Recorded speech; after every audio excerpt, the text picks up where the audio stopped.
Greetings everyone, this is Shawana May on Feeling Omi. I'm going to make this really quick, but not as quick as a 15-second short. So I just want to keep a record of all the different aspects of creating the quilt so that if anyone out there actually wants to try this at home, you can do this as well. So you saw the videos on me creating these little points after I adjusted the center of the quilt so that the name could lay flat. I've since done another short video on creating these stitches on the points. So you see these zigzag stitches. I attached the points with these straight stitches on the edges, and then I secured them, the frayed edges, with zigzag stitches so that you get this effect. So now I've laid this flat on one side and pinned it down so that the name is actually laying flat, and now I'm going to show you how to do that on the other side really quick, and this will be the end of the video.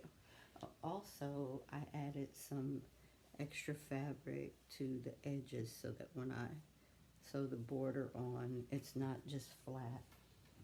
And for me, all that fabric comes from older pieces of clothing. You know that this quilt inside is from my grandmother's.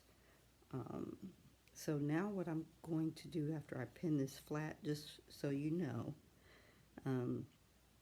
is these edges that are left that are still secured to the quilt, I'm going to go over these with zigzag, and I think I'm going with zigzag stitches so these edges won't fray when this is washed.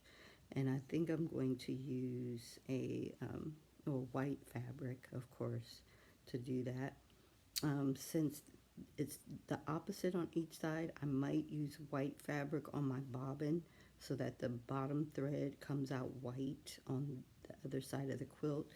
And I'm probably going to use an orange thread on the top spool of the sewing machine so that the top stitches on either side come out orange or red, so that it kind of pops like in color, but the back side will be white. It won't show up orange or red on the back side because the bobbin color is going to remain white fabric. So I'm glad I did these everything opposite so that effect will work. All right, so I'm just gonna, I've already secured this and laid it flat and pinned it. I have a lot of pins in here. You can't really see that. So in adjusting this and laying it flat, I had to move the section that is already secured. I had to adjust it to make sure they lined up with these sections that have the trim on them already.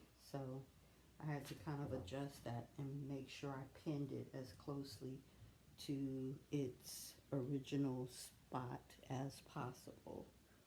And now I'm going to flip this over. I had to make myself a little note last night. It says zigzag these edges now before putting on the trim. So that's what my little note says. So you want to zigzag